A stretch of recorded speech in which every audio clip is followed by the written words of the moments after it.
हटिए साइड में हटिए।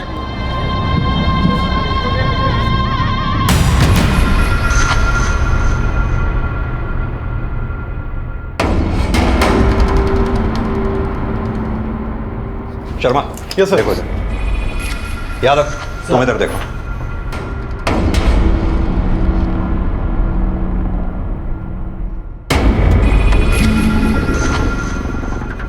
दीक्षित, सर।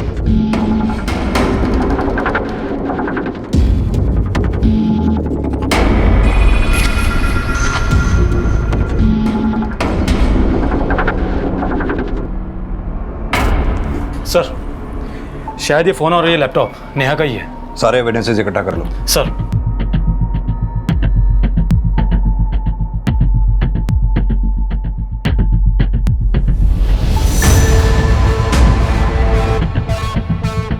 सर, वो एक्चुअली रात को एक छोटा सा गेट टुगेदर था। तो नेहा भी थी तुम लोगों के साथ इस पार्टी में? नहीं सर, वो हमारे साथ नहीं थी। वो तो पार्टी करना ही नहीं चाहती थी। वो तो कल रात से अपने कमरे में ही थी। नेहा कल रात से अपने कमरे में थी, तो फिर बालकनी से नीचे कैसे गिर गई? सर, हम सब लोग कल रात यहाँ हॉल में पार्टी कर रहे थे। हमें तो वॉचमैन ने आकर बताया कि नेहा बालकनी से। सर, मुझे तो लगता है कि शायद नेहा ने सुसाइड किया है। सुसाइड? सर, नेहा काफ़ी टाइम से डिप्रेशन में थी।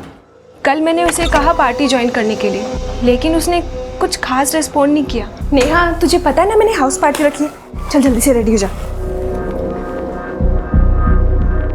सर, जब से नेहा का जॉब छूटा था तब से वो गुमसुम रहने लगी थी।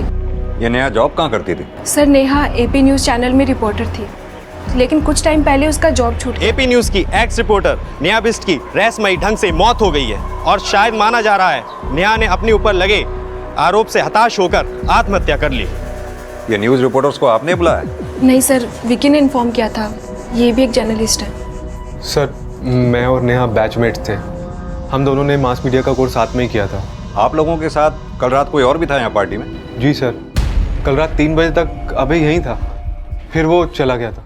अभय कौन? सर, नेहा का बॉयफ्रेंड। मैंने उसे इन्फॉर्म कर दिया है, वो अभी आता ही होगा। नेहा की फैमिली या किसी रिश्तेदार को इन्फॉर्म किया आप लोगों ने? नहीं सर, एक्चुअली मुझे उनके बारे में कुछ ज़्यादा पता नहीं है। बस इतना जानती हूँ कि नेहा का नेटिव प्लेस रोहतक है। शायद अभय को उनके बारे में कुछ पता होगा। सर, अमृता कह रही है कि नेहा ने सुसाइड किया है, लेकिन नेहा के रूम से तो कोई सुसाइड नोट मिला ही नहीं। सर, इस फ्लैट के ओनर मिस्टर बग्गा से मेरी बात हुई। उन्होंने बताया कि अमृता के इस फ्लैट से रोजाना शोर शराबे की काफ़ी आवाज़ें आती थी और अमृता का अक्सर नेहा से भी झगड़ा होता रहता था। सोसाइटी में अमृता के नाम से काफ़ी कंप्लेंट्स हैं। नहीं सर, मेरा ऐसा कोई बड़ा झगड़ा नहीं था नेहा के साथ। हम दोनों रूममेट से तो कभी कभी छोटी मोटी अनबन हो जाया करती थी। कुछ छिपा तो नहीं रही ना आप हमसे? नहीं सर, ऐसा कुछ भी नहीं है। अमृता जी, आपका ये फ्लैट हमें फॉरेंसिक टीम को हैंड ओवर करना होगा। तब तक ये फ्लैट सील रहेगा। आप अपने रहने का इंतज़ाम कहीं कर लीजिए और जहाँ भी आप जाएं हमें बता के जाइएगा और अपना फ़ोन ऑन रखिएगा। जब तक ये साबित नहीं हो जाता कि नेहा ने सुसाइड किया है, आप और आपके दोस्त हमें बताए बिना ये शहर छोड़कर कहीं नहीं जाएंगे।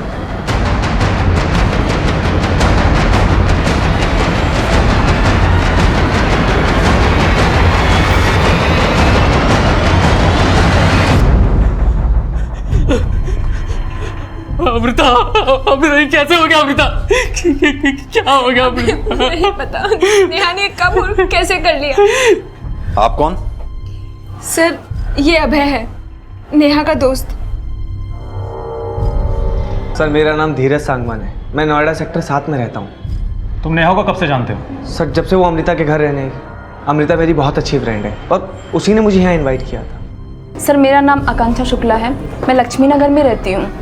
मैं और नकुल तो नेहा को ठीक से जानते तक नहीं है। हम दोनों डिम्पी के फ्रेंड हैं और उसके कहने पे ही यहाँ पर आए थे। सर, मेरा नाम डिम्पी शर्मा है। मैं मयूर विहार में रहती हूँ और मैं यहाँ पे विक्की के साथ ही आई थी और विक्की ही नेहा को जानता है। सर, वो एक्चुअली नेहा को उसके बॉस ने जॉब से निकाल दिया था क्योंकि गाज़ियाबाद के एक मैटरनिटी क्लिनिक के डॉक्टर गोयल ने नेहा पर ब्लैकमेलिंग का केस किया था। सर, नेहा ने उसके मैटरनिटी क्लिनिक में स्टिंग ऑपरेशन किया था और डॉक्टर गोयल ने कहा कि नेहा ने उनसे 5 लाख रुपए की डिमांड की थी न्यूज़ ना रिले करने के लिए। सर, इसी वजह से नेहा के न्यूज़ चैनल के एडिटर ने उसको जॉब से निकाल दिया। सर, नेहा इस वजह से बहुत डिप्रेशन में थी, लेकिन वो इतना बड़ा स्टेप ले लेगी सर, ऐसा मैंने नहीं सोचा था। तो तुम भी ये मानते हो कि नेहा ने आत्महत्या की है? आई डोंट नो सर, पर अमृता ने तो मुझे फ़ोन पर यही बताया। लेकिन उसी अमृता ने हमें यह भी बताया कि तुम रात 3 बजे तक नेहा के साथ में थे। हमें यह भी पता चला कि नेहा और अमृता के बीच अक्सर झगड़े हुआ करते थे। क्या ये बात नेहा ने तुम्हें पहले बताई थी? सर, कल रात नेहा काफ़ी अपसेट थी। नेहा, जो हुआ उसे भूल जाओ। कब तक यूं ही गुमसुम रहोगी? देखो ना कितनी रात हो चुकी है, जाके सो जाओ। तुम जाओ अभय, मैं सो जाऊंगी। तुम चलो मेरे साथ, आओ। अभय प्लीज़ प्लीज़ जाओ, मैं सो जाऊंगी।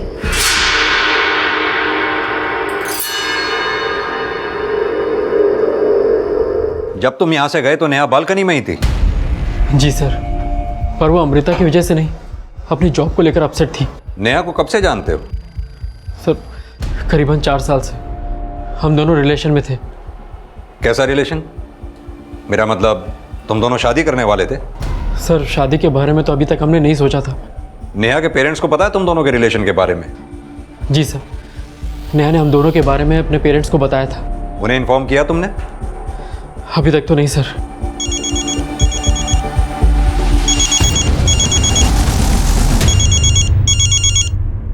हेलो, आप नेहा के फादर बोल रहे हैं? हाँ बोल रहा हूँ। आप कौन? मैं सब इंस्पेक्टर रोहन दीक्षित बोल रहा हूँ।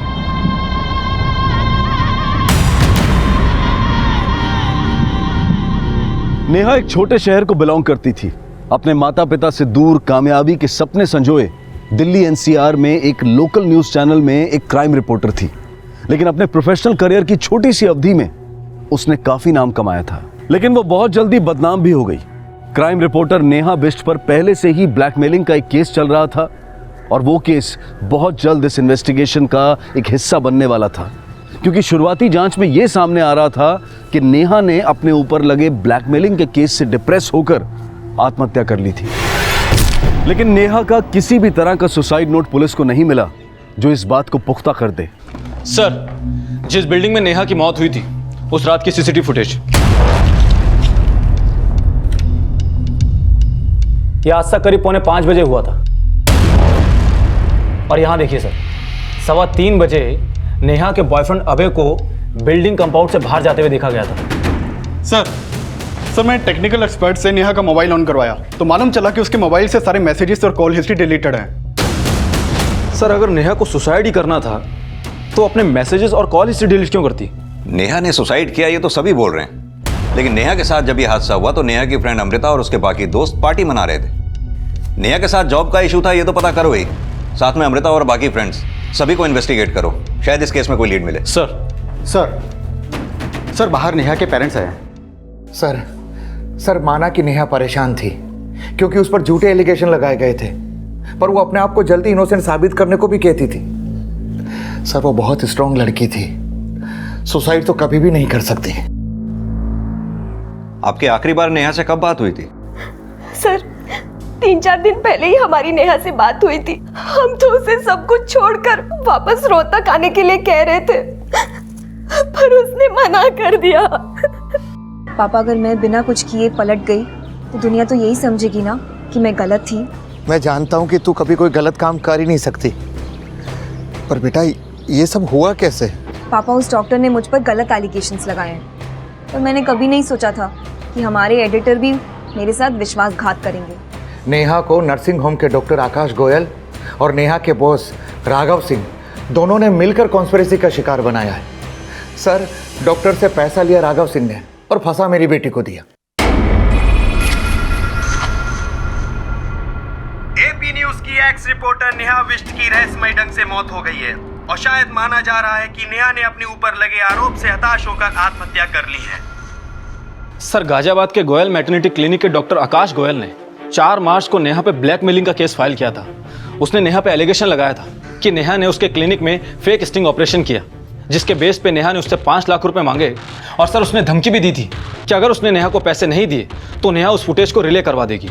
और सर ये भी पता चला है कि नेहा जिस न्यूज़ चैनल के लिए काम करती थी वो न्यूज़ चैनल वाले नेहा की मौत को सुसाइड बता के रिले कर रहे हैं। उनका कहना है कि नेहा खुद को कभी सही साबित नहीं कर पाई, इसलिए फ्रस्ट्रेशन में आके उसने सुसाइड कर लिया। ये न्यूज़ चैनल वाले किसी भी केस की कोई भी कहानी बनाकर दिखा देते हैं। ये नेहा बिष्ट के बॉस राघव सिंह से जाके मिलो, देखो क्या कहता है। सर,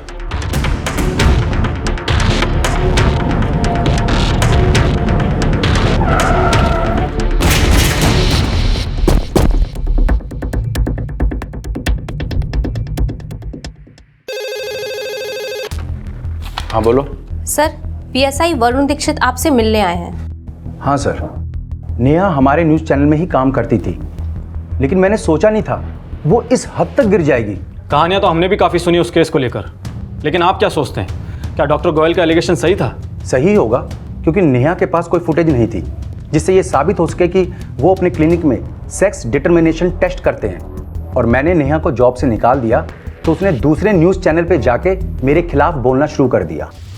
मैंने डॉक्टर अशोक गोयल का स्टिंग ऑपरेशन किया था और मुझे पता चला कि उनके हॉस्पिटल में इलीगल सेक्स डिटर्मिनेशन टेस्ट होता है। मैं चाहती थी कि वो लोग सब एक्सपोज हो जाएं, लेकिन मेरे चैनल के एडिटर राघव सिंह ने ये स्टिंग ऑपरेशन रिले ही नहीं किया, क्योंकि उस गोयल ने उनको पैसे खिला रखे थे और ये राघव के कहने पर ही उन्होंने मुझ पर ब्लैकमेल का झूठा एलिगेशन लगाया है। सर, नेहा टेंशन सीकर थी, ये सब करके वो चीप पब्लिसिटी पाना चाहती थी। मुझे गलत साबित करने के लिए बहुत हाथ पैर मार रही थी, लेकिन कुछ कर नहीं पाई और इसी फ्रस्ट्रेशन में उसने सुसाइड कर लिया। नेहा के मरने के बाद भी उसके करियर पर लगा दाग ज्यों का त्यों रहा, लेकिन नेहा ने सुसाइड किया था या ये अबेटमेंट ऑफ सुसाइड था या फिर मर्डर, ये अब भी साफ होना बाकी था। और नेहा की पोस्टमार्टम रिपोर्ट भी इन सभी संभावनाओं की तरफ इशारा कर रही थी। सर नेहा की पोस्टमार्टम रिपोर्ट। सर, नेहा की मौत हाइट से गिरने की वजह से हुई है, लेकिन सर नेहा की बॉडी पर कई जख्म भी थे और ये जख्म उसकी मौत से पहले के हैं। सर, शायद नेहा को कोई फिजिकली असॉल्ट करता था। Physically assault? जी सर। सर, हो सकता है कि नेहा का जो बॉयफ्रेंड है अभय, वो उसे फिजिकली असॉल्ट करता हो, क्योंकि उन दोनों का 4 साल से रिलेशन था और जिस रात को नेहा की मौत हुई थी उस रात भी अभय नेहा के साथ था। लेकिन अभय के बारे में नेहा के पेरेंट्स ने कोई गलत बात तो बोली नहीं थी। नेहा अक्सर हम लोगों से अभय के बारे में बात करती थी। अभय नेहा का काफ़ी अच्छा दोस्त था। सर, मैंने अमृता और अभय के कॉल रिकॉर्ड चेक किए तो मालूम चला है कि इन दोनों की काफ़ी बातें होती थी। दीक्षित, कहीं ऐसा तो नहीं ये अभय, अमृता और नेहा दोनों के साथ ही? हो सकता है सर, लेकिन सर मैंने नेहा के कॉल रिकॉर्ड्स भी चेक किए थे तो मालूम चला है कि नेहा ने आखिरी बार कॉल भरत शर्मा को किया था उसकी मौत से आधे घंटे पहले। ये भरत शर्मा कौन है? सर, ये भरत शर्मा वही है जिसने नेहा का इंटरव्यू लिया था, जिसमें नेहा ने डॉक्टर गोयल और राघव पर एलिगेशन लगाए थे। सर, नेहा की जिस दिन बॉडी हमें मिली थी उस दिन भी वो क्राइम सीन पर रिपोर्टिंग कर रहा था। ये अभय, अमृता और भरत तीनों को थाने बुलाओ। सर, ये वही बिल्डिंग है जिसके 4थे फ्लोर पर नेहा रहती थी। फिलहाल पुलिस ने इस फ्लैट को सील कर दिया है। सर, मैं नेहा को बहुत पहले से जानता था। अक्सर हमारी मुलाकात रिपोर्टिंग के वक्त होती थी, बल्कि वो मेरी अच्छी दोस्त भी थी। जब हमें नेहा की डेड बॉडी मिली थी हमें पता चला उस दिन सुबह 4:15 बजे नेहा ने तुम्हें कॉल किया था। जान सकता हूँ तुम्हारी क्या बात हुई थी नेहा से? एक्चुअली सर, नेहा और अभय के बीच अनबन चल रही थी। मैं, अभय और नेहा कॉन्फ्रेंस कॉलिंग पर थे। सर, मैं अभय को समझा रहा था वो नेहा को थोड़ा स्पेस दे। कैसा स्पेस? सर, नेहा कुछ दिनों से उस केस को लेकर अपसेट थी, इसलिए उनके रिलेशन पर असर पड़ रहा था। हमें पता चला है अभय और अमृता के बीच काफ़ी फ़ोन कॉल हुआ करते थे, तो क्या अभय और नेहा के झगड़े की वजह यही तो नहीं थी? सर, इसके बारे में तो मैं आपको कुछ नहीं बता सकता, बल्कि अभय खुद नेहा पर शक करता था कहीं उसका किसी और के साथ अफेयर तो नहीं। किसी के साथ अफेयर है? कौन है वो? ऐसा कुछ नहीं है, वो सिर्फ शक करता था। सिर्फ शक ही करता था या उस पर हाथ भी उठाता था? सर, वो उसके लिए थोड़ा पॉजिटिव था, इसलिए शायद उस पर हाथ भी उठाता होगा। तो तुम्हें क्या लगता है नेहा ने आत्महत्या अभय से तंग आके की या उस केस की वजह से? सर, नेहा को मैं जितना जानता हूँ उससे तो लगता है नेहा कभी सुसाइड नहीं कर सकती। अगर नेहा सुसाइड नहीं कर सकती तो फिर उसका मर्डर करेगा कौन? आए दिन इस बच्चे को चोट लगती रहती है। 3 दिन पहले इसका सर फट गया था और आज ये जल गया। प्लीज ध्यान रखिए, बहुत छोटा बच्चा है। सर, अभय सिर्फ मेरा दोस्त है, मेरा कोई अफेयर नहीं था उसके साथ। लेकिन अभय तो नेहा से ज्यादा तुमको कॉल करता था। एक्चुअली सर, अभय को नेहा पे शक था। उसे लगता था कि नेहा का किसी के साथ अफेयर चल रहा है, इसीलिए वो मुझे नेहा पे नजर रखने के लिए कहता था। नजर रखने के लिए कहता था या तुम दोनों मिलकर नेहा को रास्ते से हटाने का प्लान बना रहे थे? नहीं सर, ऐसा कुछ नहीं है, पर यह बात सच है कि मुझे नेहा पर शक था कि उसका किसी लड़के से अफेयर था। किससे अफेयर था उसका? ये मुझे नहीं पता सर, पर मैंने उसे कई बार किसी लड़के के साथ देखा था। सर, मैं उस लड़के का चेहरा तो नहीं देख पाया, पर मैंने नेहा की बॉडी पर कई बार लव बाइट्स देखे थे। और इसीलिए तुम नेहा को मारा करते थे? नेहा की पोस्टमार्टम रिपोर्ट से हमने पता किया तुम उसे न सिर्फ मारा करते थे बल्कि उसे फिजिकली असॉल्ट भी किया करते थे। सर, मैं नेहा से प्यार करता था, मैं क्यों उस पर हाथ उठाऊंगा? तो पुरुष के शरीर पर घाव के निशान आए कहां से? सर, हो सकता है उसके उस बॉयफ्रेंड ने उसको मारा हो। चालाक बन रहा है? उस रात भी तेरा नेहा के साथ झगड़ा हुआ था या नहीं? सर, मैं मानता हूं कि मेरा नेहा से झगड़ा हुआ करता था, पर मैंने कभी नेहा पर हाथ नहीं उठाया सर। सर अभय चाहे जो बोले, लेकिन मैं जानती हूँ वो जब भी आता था नेहा को मार कर ही जाता था। और तुम फिर भी अभय के कहने पर नेहा की जासूसी करती थी। लेकिन सर मैंने अभय को बोल दिया था कि मुझे नहीं लगता कि नेहा का किसी और के साथ अफेयर चल रहा था। इनफैक्ट नेहा तो अभय से प्यार करती थी, लेकिन अभय जब भी घर आता था उसे पीट कर ही जाता था।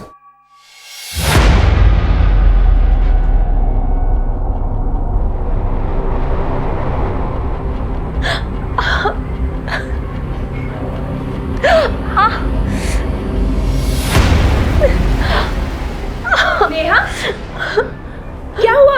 अमृता, क्या हुआ बता? अमृता, अभय ने मुझे बहुत मारा। सर नेहा एक नंबर की झूठी थी। अमृता क्या वो सबसे यही झूठ बोलती थी कि मैं उसको मारता रहता हूँ, जबकि सर सच ये है कि मैंने उस पर आज तक हाथ नहीं उठाया। लेकिन लाश तो नेहा की ही मिली ना। लेकिन सर जब ये हादसा हुआ मैं तो वहाँ था ही नहीं। सर मैं आपको उस दिन अभय के बारे में बताना चाहती थी, और मुझे तो ये भी लग रहा था कि शायद नेहा ने अभय से तंग आकर सुसाइड कर ली।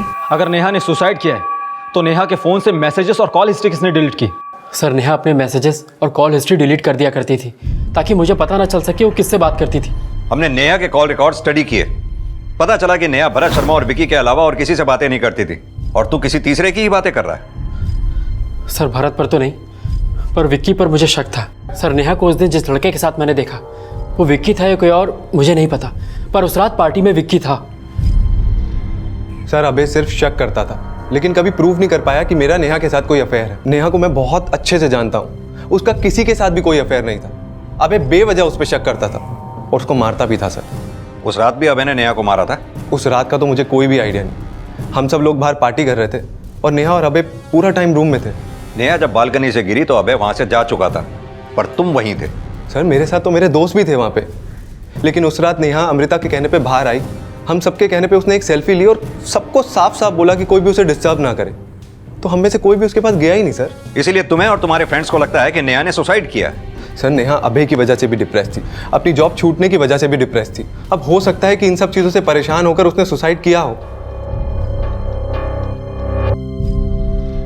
सर आप लोगों ने मुझे कब से यहाँ बिठा के रखा है? मैंने कहा तो मैंने नेहा पे हाथ नहीं उठाया। लेकिन सब तो यही बोल रहे हैं कि तू नेहा को मारा करता था। सर जो लोग आपसे ऐसा बोल रहे हैं एक बार उनसे जाके पूछिए, क्या किसी ने भी मुझे नेहा को मारते हुए देखा था? एक बात बता, अगर तुझे नेहा पे शक था तो तूने उसे छोड़ा क्यों नहीं? सर मैं नेहा से प्यार करता था, पर वो मेरे बारे में अपने दोस्तों से झूठ बोलती थी उनकी सिंपैथी पाने के लिए। सर वो सिर्फ मेरे इमोशंस के साथ खेल रही थी ताकि मैं उसकी फाइनेंशियल हेल्प करता रहूं। सर आप ही बताइए, अगर उसे मुझसे इतनी ही प्रॉब्लम होती तो वो 4 साल तक मेरे साथ रिलेशन कंटिन्यू क्यों करती? सर नेहा का जो कैरेक्टर अभय प्रोजेक्ट करने की कोशिश कर रहा है, उसे लगता तो नहीं है कि नेहा सुसाइड करेगी।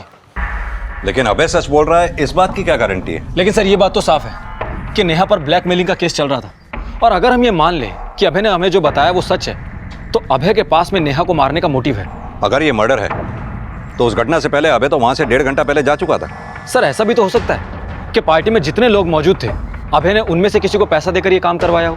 लेकिन अमृता और विकी दोनों ने ही अभय के खिलाफ बोला था। सर अभय चाहे जो बोले, लेकिन मैं जानती हूँ वो जब भी आता था नेहा को मार कर ही जाता था। अभय बेवजह उस पर शक करता था और उसको मारता भी था। सर बाकी बचे धीरज, आकांक्षा, डिम्पी और नकुल। दीक्षित, अगर ये मर्डर है तो इसका कनेक्शन उन सभी लोगों से है जो उस रात उस पार्टी में मौजूद थे। सभी को अच्छी तरह से इन्वेस्टिगेट करो। Okay sir. ये समझने के लिए पुलिस अब नेहा का चरित्र समझने की कोशिश कर रही थी। पार्टी में मौजूद सभी लोगों को फिर से खंगाला जा रहा था।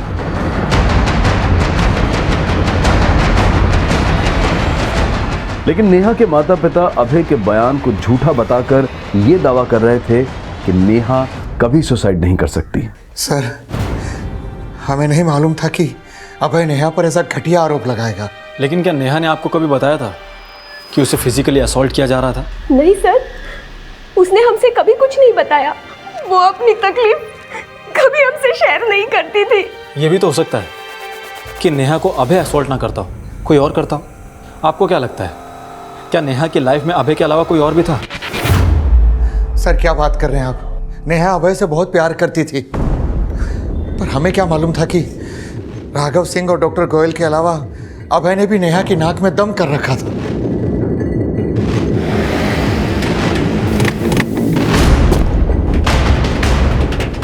अरे सर, नाक में दम कर दिया था उसने। पहले हमने प्यार से समझाया कि बेवजह हमें परेशान ना करें, लेकिन वो तो हमें ब्लैकमेल करने लगी। लेकिन नेहा ने ऐसे ही तो आरोप नहीं लगाया होगा आपके ऊपर, उसे कुछ तो मिला होगा ना आपके खिलाफ। वो हमें डरा के 5 लाख ऐंठना चाहती थी, लेकिन हम डरे नहीं और हमने नेहा और उसके दोस्त के खिलाफ केस फाइल कर दिया। लेकिन वो दोस्त था कौन जिसने नेहा के साथ मिलकर आपके क्लिनिक का स्टिंग ऑपरेशन किया था? कोई स्टिंग ऑपरेशन नहीं किया, लेकिन हाँ, नेहा के बिहाफ पे उसका दोस्त भी हमें ब्लैकमेलिंग कॉल्स करता था। लेकिन वो लड़का कौन था ये हमें पता नहीं चला, क्योंकि वो हमारे सामने कभी आया ही नहीं। सर, गाजियाबाद पुलिस ने बताया था कि नेहा ने एक लड़के के साथ मिलकर डॉक्टर गोयल को ब्लैकमेल किया था। वो लड़का कौन था अब तक तो उसका कुछ पता नहीं चल पाया, और नेहा इन सबको डॉक्टर गोयल की मनगढ़ंत कहानी बताती थी। दीक्षित, मान लो कि अगर वो लड़का है तो हो सकता है ये लड़का वही हो जिसे अभय ने नेहा के साथ देखा था। सर, अगर वाकई में वो लड़का है तो नेहा के कॉल रिकॉर्ड्स में कोई क्लू क्यों नहीं मिला? हो सकता है नेहा का कोई दूसरा नंबर भी हो, कि नेहा से जुड़ी हर इन्फॉर्मेशन को निकालो। नेहा ने जिन जिन केसेस की रिपोर्टिंग की है उस केस से जुड़े सभी लोगों से मिलो, हो सकता है कोई क्लू मिले। सर, इस केस में अब उस एंगल को भी इन्वेस्टिगेट किया जा रहा था जिसमें ऐसा अनुमान लगाया जा रहा था कि शायद नेहा का अभय के अलावा किसी और से भी अफेयर था। लेकिन क्या उस लड़के का वाकई कोई अस्तित्व था जिसे नेहा का अज्ञात बॉयफ्रेंड समझा जा रहा था? सर, जब मैं ये मान ही नहीं सकता कि नेहा ने उस डॉक्टर को ब्लैकमेल किया होगा, तो मैं कैसे मान सकता हूँ कि नेहा के ब्याह पर किसी लड़के ने उस डॉक्टर को कॉल किया होगा? कहीं ऐसा तो नहीं वो तुम ही थे? वो प्लानिंग भी तुम दोनों ने मिलकर ही की थी। नहीं सर, तब नेहा राघव सिंह के न्यूज़ चैनल के लिए काम करती थी और ऐसे बड़े काम सीक्रेट होते हैं। सर, मुझे नेहा ने कभी स्टिंग के बारे में नहीं बताया था। सर, नेहा बहुत ही अच्छी लड़की थी। वो पैसों के लिए नहीं बल्कि सच्चाई के लिए काम करती थी, और उसने मेरे हक की लड़ाई भी लड़ी। और यही नहीं, उसने मुझे मेरे ससुराल वालों से मेरा हक भी दिलवाया। सर, मुझे मेरे पति की वजह से एड्स हुआ और उसने मुझ पर ही झूठा आरोप लगाकर मुझे घर से बाहर निकाल दिया। लेकिन इन सब में नेहा ही आगे आई मुझे इंसाफ दिलवाने के लिए। मुझे पूरा विश्वास है नेहा सच्चाई के लिए लड़ रही थी। नेहा राघव सिंह के षड्यंत्र का शिकार हुई थी। सर, नेहा कभी हार नहीं मान सकती थी और वो बिना लड़े अपनी जिंदगी से कभी अलविदा नहीं कह सकती है। 25 वर्षीय नेहा बिष्ट ने आत्महत्या की या उसे किसी ने उकसाया, ये अब तक साफ नहीं हो पाया है, पर ये भी माना जा रहा है कि ये एक मर्डर हो सकता है। पुलिस इस केस में अब भी नेहा के बॉयफ्रेंड अभय त्यागी को सस्पेक्ट मान रही है। अभय के अलावा नेहा के वो दोस्त भी सस्पेक्ट लिस्ट में है जो नेहा की संदिग्ध मौत के वक्त उसके साथ मौजूद थे।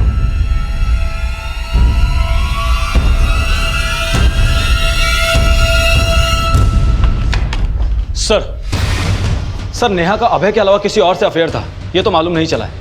लेकिन सर, मैंने विक्की के कॉल रिकॉर्ड्स चेक किए तो मालूम चला है कि आज से 10 दिन पहले तक विक्की की राघव सिंह से बात हुआ करती थी। दीक्षित, कहीं ऐसा तो नहीं कि राघव ने ही विक्की को नेहा को मरवाने के लिए हायर किया हो? क्योंकि राघव सिंह को यह डर था कि कहीं नेहा उसे एक्सपोज ना कर दे। सर, मैं मानता हूं मैं राघव को फोन करता था, लेकिन मैंने राघव के कहने पे नेहा को नहीं मारा सर। तो फिर राघव को फोन क्यों करता था? सर, मैं राघव को ही नहीं बल्कि उसके चैनल में बाकी रिपोर्टर से भी बात करता था फोन पे। सर, क्योंकि मैं राघव के चैनल में जॉब करना चाहता था। क्यों? तुझे राघव नेहा से भी ज्यादा सच्चा लगता था? सर, ऐसा कुछ भी नहीं है, बल्कि मेरा राघव के चैनल में जॉब करने का आइडिया नेहा का ही था।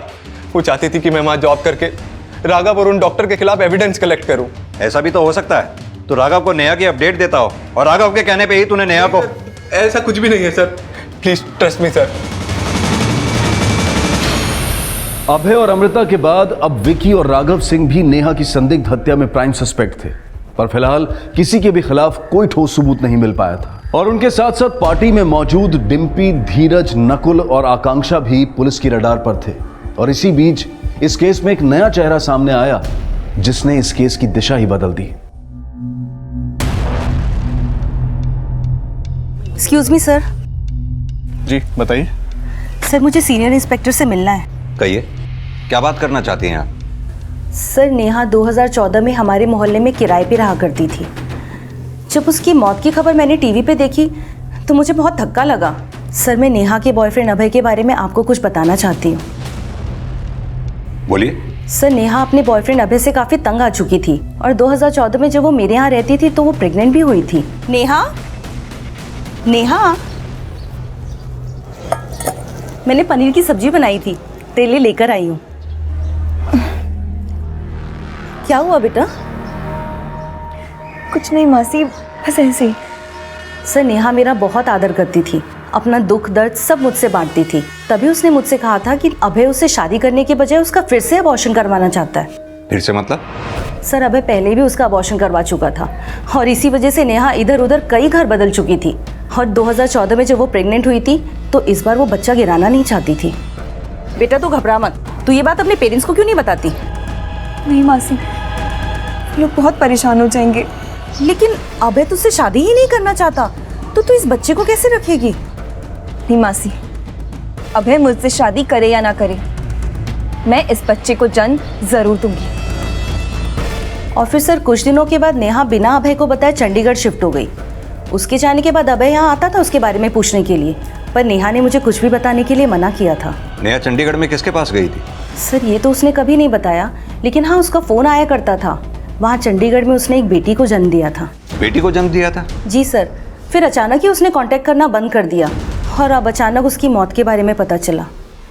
और ये भी पता चला कि वो अभय से अभी भी टच में थी, तो मुझे बहुत हैरानी हुई। कैसी हैरानी? सर नेहा ने ही मुझसे कहा था कि वो अभय से कोई रिलेशन नहीं रखना चाहती, और ऐसा कभी सुनने में भी नहीं आया कि उसकी और नेहा की शादी हुई हो।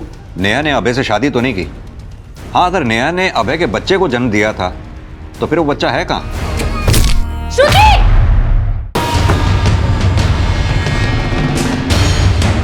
हमें पता चला है कि 2014 में नेहा ने एक बच्ची को जन्म दिया था। क्या नेहा ने आप लोगों को बताया था इस बारे में?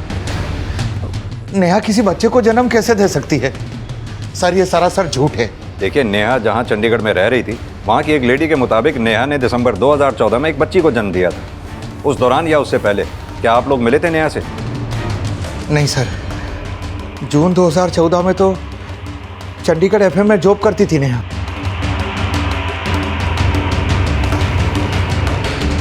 पुलिस ने जब चंडीगढ़ एफएम में कांटेक्ट किया तो सामने आया कि नेहा ने वहां जून 2014 में ज्वाइन किया था।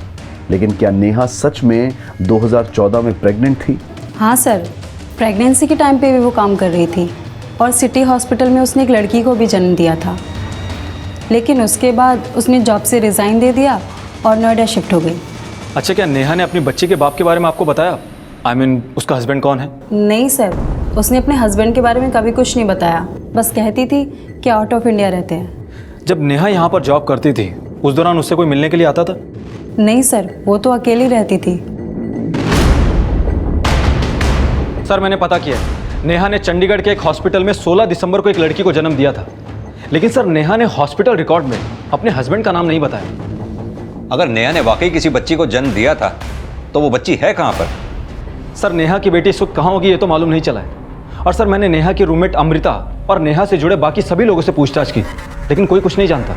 सर मैंने अभय के बैंक अकाउंट भी चेक किए, वो हर महीने किसी पूनम त्यागी के नाम पर पैसा ट्रांसफर करता है। पूनम त्यागी? ये अभय का सरनेम भी तो त्यागी ही है ना? क्या लगती होगी वो उसकी?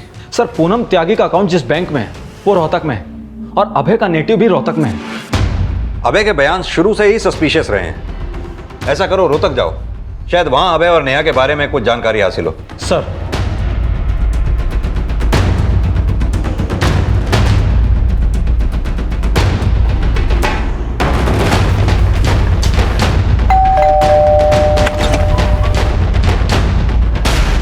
जी अभय त्यागी का घर यही है? जी हाँ, लेकिन वो नोएडा में रहते हैं। आप अभय त्यागी क्या लगती है? जी हम उनकी पत्नी हैं। आपका नाम? जी पूनम त्यागी। ये बच्ची किसकी है?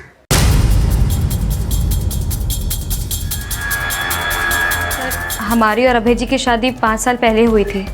वो शुरू से ही नोएडा में काम करते थे। शादी के 1 साल बाद उनकी माँ का देहांत हो गया, लेकिन फिर भी वो हमें अपने साथ नहीं ले गए। महीने 2 महीने में वो आते हैं हमसे मिलने और फिर वापस चले जाते हैं। नाराज़ क्यों हो रही हो? इस बार आऊँगा तो ज़्यादा दिन रुकूंगा, ठीक है? अब हंस भी दो। हम माँ नहीं बन पा रहे थे। गोद लिया है? उन्होंने हमसे झूठ कहा था। अभी कुछ समय पहले ही हमें पता चला कि ये उनकी प्रेमिका नेहा बिष्ट की बेटी है। नेहा बिष्ट की? आपको नेहा के बारे में किसने बताया था? सर अभी कुछ समय पहले यहाँ एक आदमी आया था। जी आप अभय की पत्नी हैं? जी, उसने मुझे अभय जी और नेहा के संबंध के बारे में सब कुछ बताया। उसने ये कहा कि अभय जी ने नेहा की मर्जी के खिलाफ ही बच्ची मुझे लाकर दी है। नेहा यहाँ आएगी और अपनी बच्ची अपने साथ ले जाएगी। उसके जाने के बाद हमने अभय जी को फ़ोन भी किया था। अरे क्या बकवास कर रही हो तुम? मैं किसी नेहा वेहा को नहीं जानता। लेकिन वो आदमी तो कह रहा था ये बच्चा आपका और नेहा का है। अरे भाड़ में क्या वो आदमी? तू मेरी बात का विश्वास करेगी या उस गैर मर्द का? वो सिर्फ यही कहते रहे कि ये सब झूठ है। तो क्या फिर नेहा यहाँ पर आई थी? नहीं सर, लेकिन थोड़े टाइम पहले हमें पता चला कि नेहा ने सुसाइड कर लिया नोएडा में। अच्छा, जिस आदमी ने नेहा की बच्ची के बारे में आकर आपको बताया था, वो आदमी कौन था? सर, उसने हमें अपने बारे में कुछ नहीं बताया।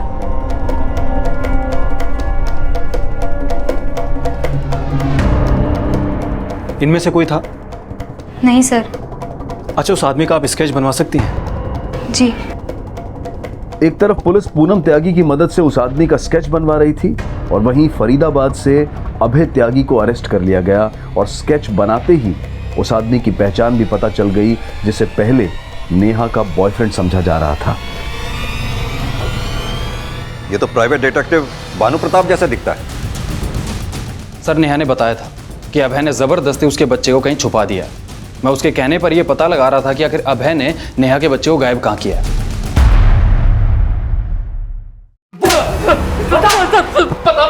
बोल, नेहा को तूने ही मारा है ना? बोल। सर, बताता हूँ सर, बताता हूँ सर। चल बता।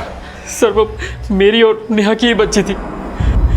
सर, मैं नहीं चाहता था कि वो बच्ची जन्म ले, पर नेहा मुझे बिना बताए चंडीगढ़ भाग गई और 2015 में जब वो नोएडा वापस आई तो आकर मुझसे मिली।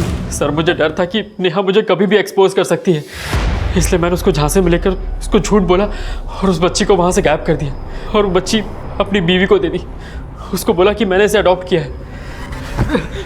और नेहा को जब ये पता चला कि उसका बच्चा तेरे पास है तो नेहा को मरवा दिया?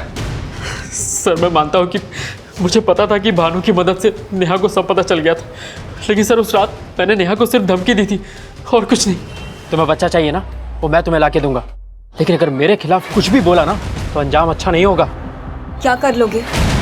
जान से मारोगे? अरे जान से मारना होता ना तुझे बहुत पहले मार चुका होता, लेकिन मैं तुझे अपनी जान बना के रखना चाहता हूँ। हट। और उसके बाद मैं वहाँ से चला गया। सर, मेरा यकीन मानिए, मैंने कुछ नहीं किया। कुछ नहीं किया? एक लड़की की जिंदगी तबाह कर दी, एक माँ से उसके बच्चे को छीन लिया, कहता कुछ नहीं किया? जो लड़की बिना शादी किए, बिना पिता के नाम के एक बच्ची को जन्म देने की हिम्मत जुटा सकती है, मुझे नहीं लगता वो सुसाइड करेगी। खासतौर से तब जब उसे ये पता चल चुका हो कि उसकी बच्ची अभय की बीवी के पास है। दीक्षित, मुझे नहीं लगता ये सुसाइड है, ये मर्डर। लेकिन सर, ये मर्डर अभय ने तो नहीं किया होगा, क्योंकि वो हादसा होने से 1.5 घंटे पहले ही वहाँ से निकल चुका था और बहुत तोड़ने के बावजूद भी वो यही मान रहा है कि उसने नेहा को मारने के लिए किसी को पैसा नहीं दिया। अगर नेहा के मर्डर में अभय की इन्वॉल्वमेंट नहीं है तो बाकी बचे अमृता, विकी, धीरज, डिम्पी, नकुल और आकांक्षा, इनमें से कोई भी हो सकता है, क्योंकि नेहा के साथ जो कुछ भी हुआ ये सभी उस क्राइम सीन पर उस वक्त मौजूद थे। सर, पूनम जहाँ रहती थी वहाँ से पता चला कि वो नेहा की बच्ची को अक्सर मारा करती थी और पिछले 15 दिनों में बच्ची को काफ़ी चोटें भी आई। सर, हमें जब पता चला कि वो बच्ची अभय जी और उनकी प्रेमिका की है तो हमें उससे नफरत सी होने लगी। हम मानते हैं सर कि गुस्से में हमने उस पर हाथ उठाया, लेकिन सर। लेकिन क्या बच्ची से ही नफरत हुई या नेहा से भी? हमें सबसे ज़्यादा नफरत अभय जी से है। हमारा बस चलता तो हम उसको मार देते हैं। कहीं नेहा को भी मरवाने में तुम्हारा हाथ तो नहीं है? नहीं सर, हम उसे क्यों मरवाएंगे? दीक्षित, मुझे नहीं लगता इस पूनम का नेहा के मर्डर से कोई कनेक्शन होगा। फिर भी पूनम की सारी एक्टिविटीज पता करो। सर,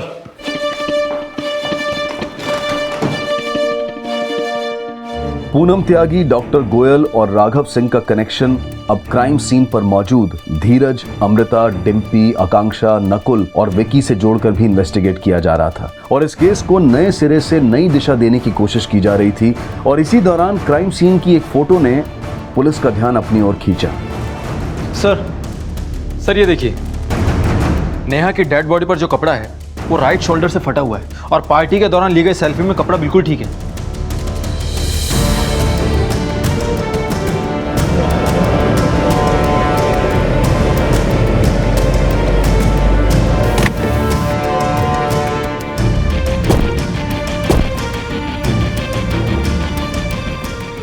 सर ये रेलिंग तो बिल्कुल प्लेन है, इस पर ऐसी कोई भी नुकीली चीज नहीं है जिससे सुसाइड करते वक्त नेहा के कपड़े फट जाए।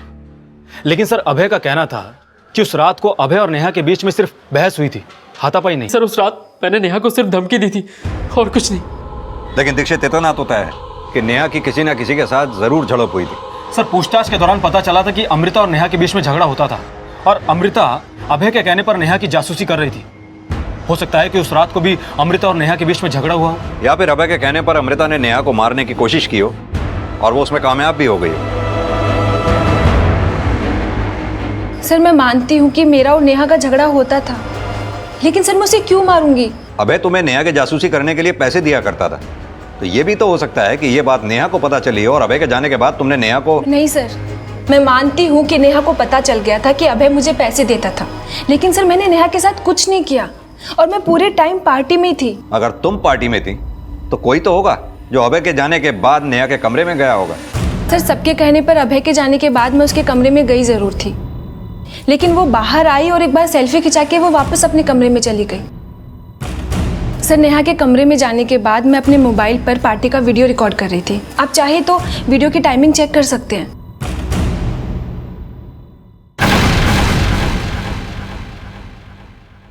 सर ये देखिए,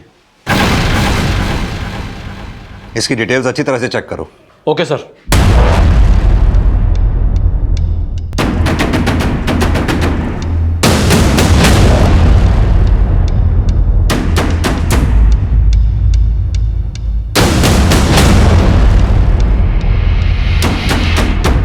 सर आप खाम का मेरे ऊपर चेक कर रहे हैं। नेहा की बॉडी 4:45 बजे बालकनी से नीचे गिरी और हमें पता चला है कि तो 4:30 बजे से 4:45 बजे तक नेहा की पार्टी में नहीं था।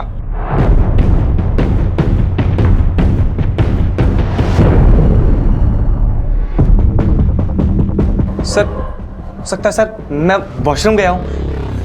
तू कहाँ गया था, क्या किया, सब पता चल गया हमें। हमें यह भी पता चला है कि तुमने फेसबुक पे फेक आईडी बना रखी थी जिस पे तू लगातार नेहा को फ्रेंडशिप रिक्वेस्ट भेज रहा था। अब तो खुद सच बोलेगा या हम उगलवाए? बोल। बता दो साहब, उस रात में जब वॉशरूम गया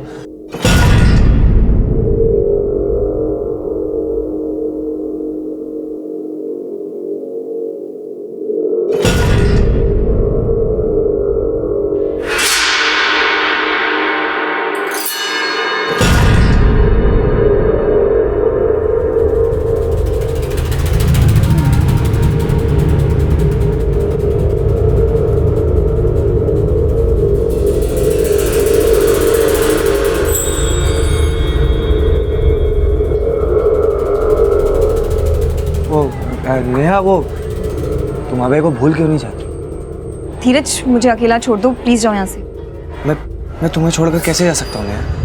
मैं फिक्र करता हूँ तुम्हारी।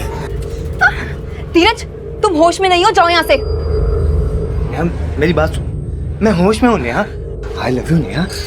धीरज जो तुम मुझे बोल रहे हो ना, जाकर अपनी गर्लफ्रेंड अमृता को बोलो, वही तुम्हें जवाब देगी।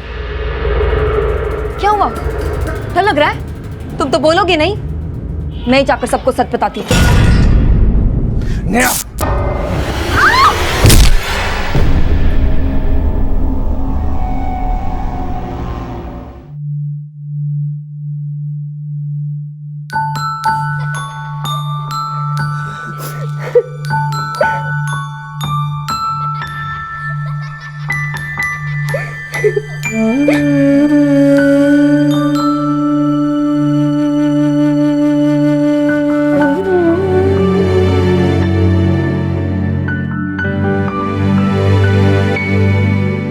हालांकि नेहा के जीते जी उसे उस केस में क्लीन चिट नहीं मिल पाई जिसमें डॉक्टर गोयल द्वारा उस पर ब्लैकमेलिंग का आरोप लगाया गया था। लेकिन यह जग जाहिर था कि नेहा ना सिर्फ एक जुझारू रिपोर्टर थी बल्कि एक ऐसी मां भी थी जिसने अपने बच्चे को जन्म देने के लिए पिता के नाम को और शादीशुदा होने को भी जरूरी नहीं समझा। अब नेहा के माता पिता और उसका दोस्त और क्राइम रिपोर्टर भरत शर्मा नेहा की वो अधूरी लड़ाई लड़ने की कोशिश कर रहे हैं जिसमें नेहा को नहीं बल्कि न्यूज एडिटर राघव सिंह और डॉक्टर गोयल को दोषी मानकर उनके खिलाफ कार्रवाई की जा रही है। हालांकि वो केस अब भी कोर्ट के अधीन है, लेकिन हम उम्मीद करते हैं कि जीत सच की होगी। देखते हैं हमारे आज के एपिसोड की दूसरी कहानी।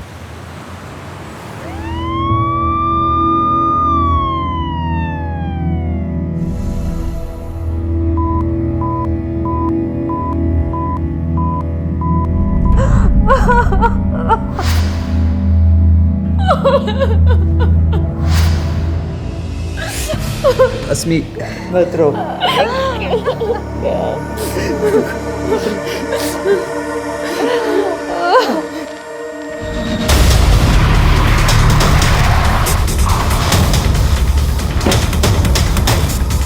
मिस्टर शशांक, बच्चे को सबसे पहले किसने देखा? सर मैं फैक्ट्री में था और पता नहीं ये सब कैसे।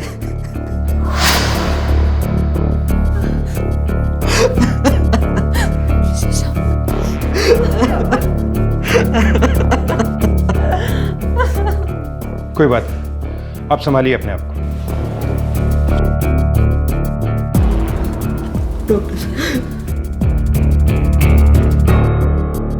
बच्चे की हालत बहुत नाजुक है, उसका निजी अंग लिंक काटा गया है।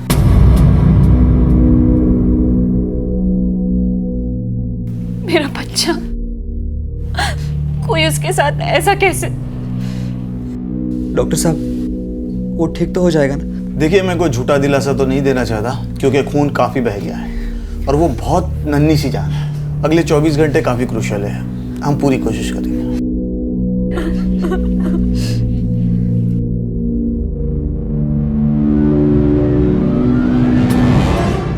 बंधीकरण यानी कि कैस्ट्रेशन जैसी क्रूर घटना, और वो भी एक नन्ही सी जान के साथ, सुनकर ही रूह कांप जाए। लेकिन एक नवजात के साथ ऐसी क्रूरता कौन कर सकता है? और सबसे बड़ा सवाल है क्यों? और इस क्यों का जवाब ढूंढने में पुलिस को बहुत मुश्किल आने वाली थी।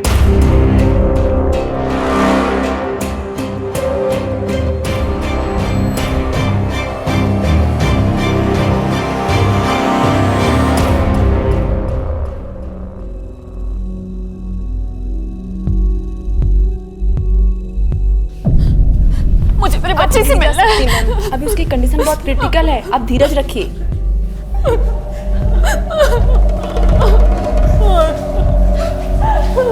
सर फैक्ट्री में थे मैं सर। बीवी ने फोन करके बताया कि हमारा छोटा बच्चा आविक।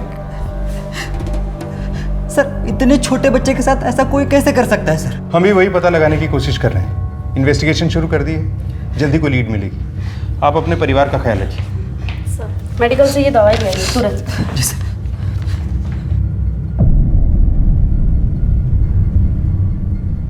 बचना नहीं चाहिए वो। इंस्पेक्टर साहब, जिसने भी ये घिनौनी हरकत की है वो बचना नहीं चाहिए। लेकिन उसके लिए आपको हमारी मदद करनी होगी अस्मी जी। मैं आपकी मदद कैसे कर सकती हूँ सर? उस दिन क्या हुआ था? आप दोनों, मतलब आप और आपकी सास के घर में होते हुए भी कोई अनजान शख्स घर के अंदर कैसे आया? बहुत रातों से सो नहीं पाई थी सर, अभी का ध्यान रखते रखते, इसलिए छुट्टी लेकर घर पर ही थी। और जब अभी सो गया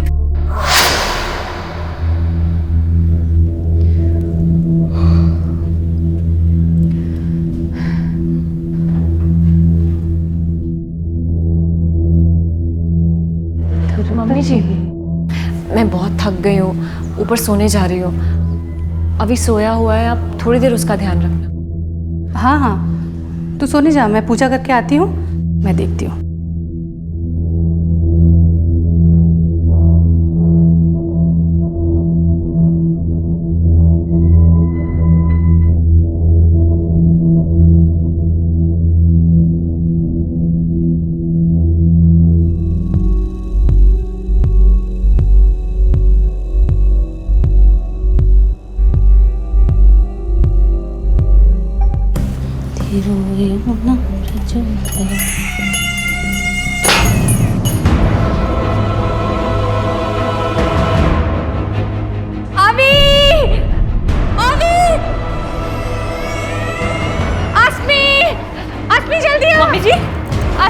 मम्मी जी जल्दी आ बेटा, यावी को क्या हो गया? मम्मी जी, मम्मी जी। देखा जी, शांत हो जाइए। क्या आपने किसी को भागते हुए देखा था? नहीं। क्या हुआ होगा अस्मी जी के बच्चे को? पता नहीं, पुलिस पूरे घर की तलाशी कर रही है।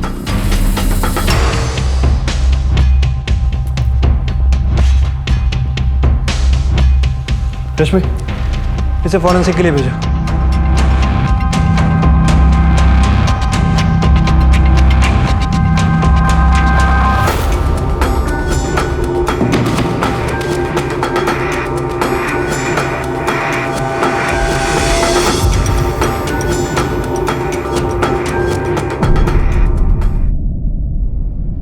क्या हुआ बेटा? पता नहीं पापा, पुलिस आई हुई है।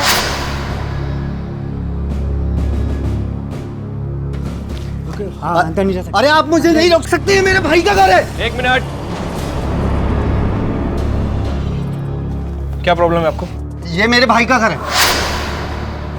देखिए, आपके भाई और उसकी पूरी फैमिली अभी सिटी हॉस्पिटल में। आप लोग चाहें तो वहां जाके मिल सकते हैं। अंदर मत आइए, आने मत देना किसी को।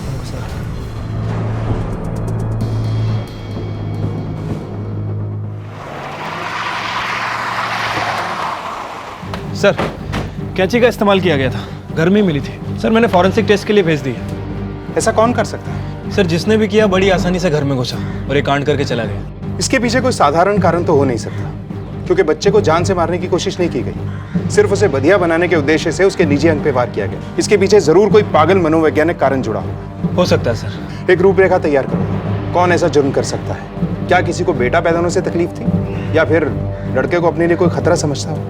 ठीक है सर। सर, मैं अड़ोस पड़ोस में भी पूछताछ करवाता हूँ। तब तक बच्चे के माँ बाप से एक बार फिर से बात करके देखते हैं, शायद अब वो कुछ बताने की स्थिति में हो। ठीक है सर।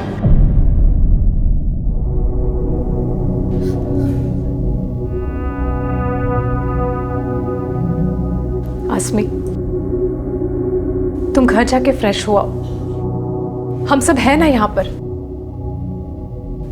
पता नहीं हमारे बच्चे के साथ कोई ऐसा कैसे कर सकता है। और वो किन्नर भी तो हो सकते हैं जो हमारे अभी के जन्म के बाद आए थे।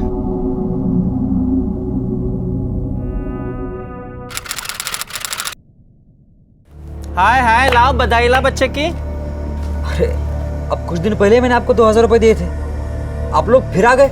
हाय हाय, हमें कब दिया? वो दूसरी थी। ला 2-3 हजार रुपए बच्चे के ऊपर से उतार के दे दे। ला, देना दे। क्या है तुम लोगों का? एक बार में समझ में नहीं आती, जब देखो मुंह उठा के चले आते हैं, पैसे का पेड़ में उगते हैं। निकलो यहाँ से। शशांक, तुम इन लोगों को नहीं जानते, ये लोगों को डरा डरा के उनसे पैसे हड़पते हैं। मैंने कहा निकलो यहाँ से। हाय, क्या हड़पते हैं रे? खुशी से 2-3 हजार रुपया बच्चे से उतार के मांग रहे। चल चुपचाप दे दे 2-3 हजार रुपया। चल ला। धमकी? धमकी किसको दे रहा हो? निकलो यहाँ से। गलत लोगों से पंगा ले रहा है तू, पछताएगा, एक दिन पछताएगा। श्राप लगेगा तुझे, तेरे बच्चे को, देखना। श्राप लगेगा? क्या श्राप लगेगा? भैया चुप हो जाओ तुम प्लीज। ये लीजिए, ये पैसे लीजिए। चल चल, नहीं चाहिए तेरे पैसे मुझे। चल, भिखारी समझ के रखा है क्या? पछताएगा, एक दिन पछताएंगे तुम लोग, देखना। सर, वो उस दिन बहुत बददुआ देकर गई थी, वो कुछ भी कर सकती थी। उसके बारे में तो पता चल ही जाएगा, लेकिन वो घर के अंदर कैसे घुसी, जो अंदर से बंद था, और कोई रास्ता भी नहीं है घर में आने का। ये घर की चाबी किसी और के पास भी होती है क्या? हाँ, एक चाबी मेरे घर पर है, लेकिन सिर्फ उस दिन मेरे बच्चे घर पर थे। मैं और हर्षनी तो ऑफिस गए हुए थे। आपके बच्चों की उम्र क्या है? मेरा बेटा मानव 13 साल का है और पिंकी 6 साल की। अब आप ये मत सोचने लगे कि ये काम मेरे बच्चों ने किया होगा। आप कुछ जल्दी ही अग्रेसिव नहीं हो जाते? बच्चों से पूछताछ तो करनी होगी।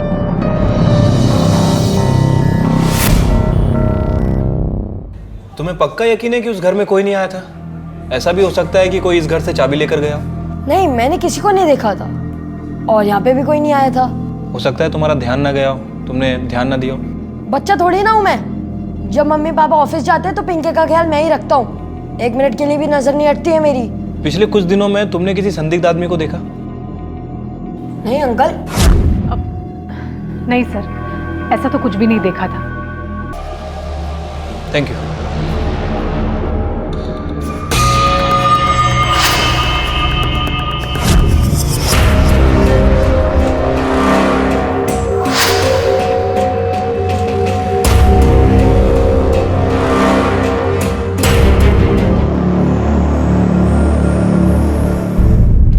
सर, अड़ोस पड़ोस में तो सब कुछ नॉर्मल ही लग रहा है। किसी के पास ऐसा कुछ करने की कोई ठोस वजह नहीं लग रही है। परिवार में बेटा होने की वजह से भी कोई जलन वाला मामला नहीं लग रहा है। काफी इज्जत है शशांक की कॉलोनी में। और उसका भतीजा मानव?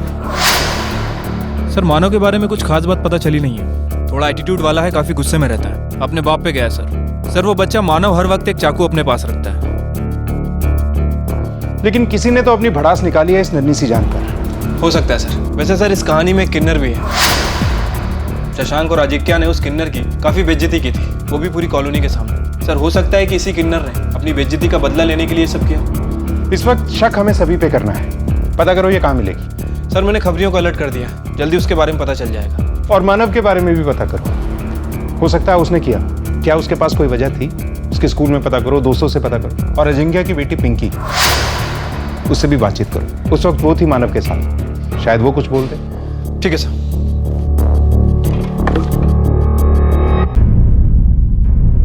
बेटा घबराने की कोई जरूरत नहीं है, अगर आपको कुछ पता है तो आप हमें बता सकते हो।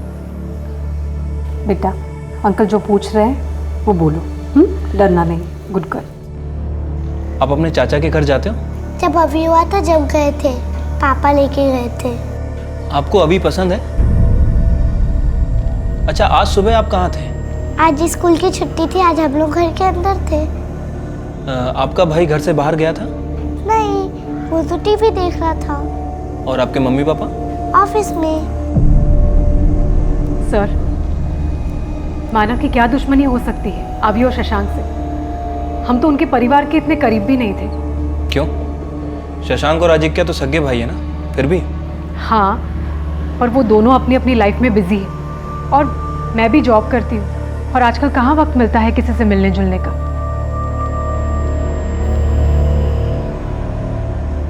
कुछ खा लो, खा लो।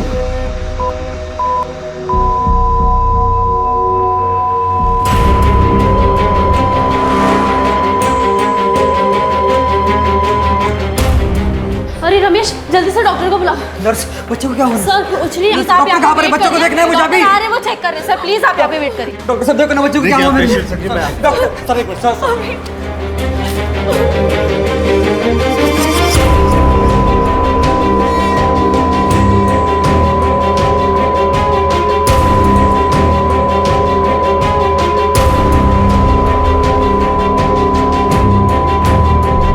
दे राजा, कुछ दे दे। छुट्टा नहीं है मेरे पास, अब जा। अरे राजा भला होगा तेरा, चिकने दे दे, दुआ देंगी मैं तुझे।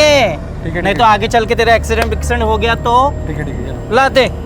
हाय हाय भगवान अच्छा रखे, खुश रखे तुझे।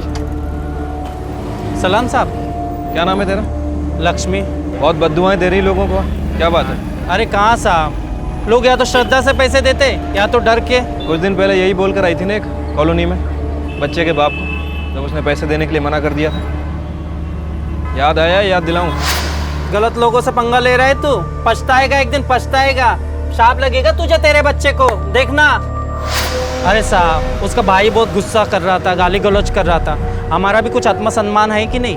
पैसे दे रहा था हमको, लेकिन नहीं, हम पैसे लिए बगैर वहाँ से चले गए हम लोग। चली तो गई, लेकिन गुस्सा तो होगा ना तेरे दिल में, बदला लेने की कोशिश तो की होगी ना तूने। अरे साहब ऐसे ही हम बदला लेने लगे, राह चलते पता नहीं कितने लोगों को मारना पड़े हमको। ये तो हमारा रोज का काम है। वो किस्सा तो मुझे याद भी नहीं था। और जाओ गुनहगार को पकड़ो, और कुछ मदद लगे तो मैं हूँ यहाँ, मुझे बुला लो। चलो, जय हिंद।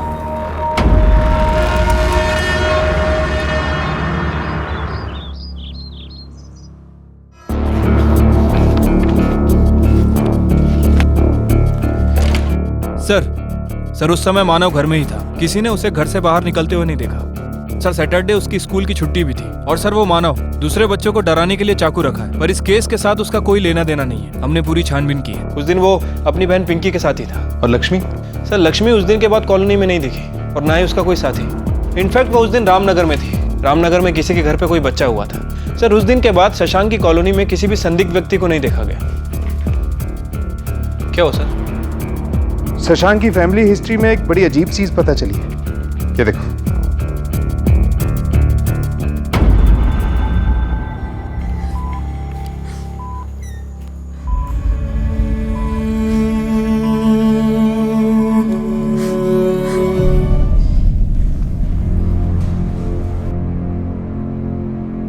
इंस्पेक्टर साहब। अस्मी कहाँ है? जी अंदर। बुलाइए, हमें उनसे कुछ बात करनी। सर आप मुझसे पूछना, क्या बात है सर? देखिए बेहतर होगा हम उन्हीं से बात कर लें। आप बुलाइए उन्हें। नर्स अस्मी जी को बुलाइए। जी।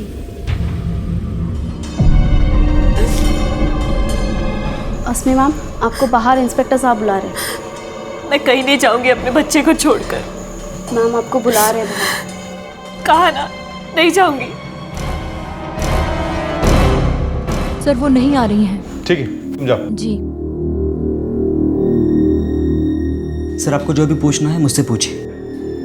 हमने आपकी फैमिली रिपोर्ट देखी है। अभी का जन्म आपकी शादी के 7 महीने के अंदर हुआ है, जबकि अस्मी जी की डिलीवरी प्रीमेच्योर नहीं थी। अस्मी की डिलीवरी की रिपोर्ट के हिसाब से अभी ठीक 9 महीने के बाद पैदा हुआ था। इसीलिए हमें अस्मी से बात करनी है। क्या आपको इसके बारे में पता था? कहीं शादी से पहले अस्मी जी का किसी नहीं सर, बिल्कुल नहीं सर। अस्मी शादी के पहले प्रेग्नेंट थी, लेकिन सर अभी मेरा ही बच्चा है। शादी के पहले मैं और अस्मी रिश्ते में थे। सर जब अस्मी प्रेग्नेंट हुई तो हमने जल्दबाजी में शादी करने का फैसला लिया। सर आप चाहे तो अस्मी से बात पूछ सकते हैं। लक्ष्मी ने कुछ नहीं किया। अस्मी जी का भी कोई अफेयर नहीं था और शशांक भी साफ है। कहीं ऐसा तो नहीं कि हम गलत जगह पे इन्वेस्टिगेशन कर रहे हैं? हम घर के बाहर ढूंढ रहे हैं और मुजरिम घर के अंदर ही हुआ तो? आस पड़ोस वालों से पूछताछ करें, घर वालों के बारे में, खास तौर पे पति पत्नी के बारे में। कोई सुराग तो मिलेगा। Okay sir. पारिवारिक रिश्ते जो एक नजर में तो बिल्कुल सटीक दिखाई पड़ते हैं, लेकिन कभी कभी हम उनके पीछे छुपी भावनाओं को समझ नहीं पाते हैं, और अक्सर यही भावनाएं हमारे अंदर अपना घर बना लेती हैं। शशांक के घर के बाहर के सभी लोग अब शक के दायरे से बाहर थे, क्योंकि पुलिस को किसी के भी पास जुर्म का कोई ठोस कारण नहीं मिला था। इसलिए अब घर वाले शक के दायरे में थे। लेकिन घर का कोई बंधियाकरण यानी कि कैस्ट्रेशन जैसा क्रूर काम क्यों करेगा? आस पड़ोस के लोगों से तो यही पता चल रहा था कि शशांक का परिवार एक हंसता खेलता परिवार है और पति पत्नी भी बच्चे से बेहद प्यार करते हैं। लेकिन तभी पुलिस के सामने एक और नजरिया आया। सर वैसे तो उन दोनों के बीच में कोई प्रॉब्लम नहीं था। इसके अलावा और कुछ कभी बताया उसने अपनी शादी के बारे में? कुछ खास नहीं सर, बस उसे थोड़ा पैसे का प्रॉब्लम था। उसने शादी भी जल्दी कर ली थी और बच्चा भी। हर महीने किसी न किसी से वो उधार मांगता रहता था। पिछले हफ्ते मेरे से 10,000 रुपये लिए हैं। काफ़ी स्ट्रेस में था वो।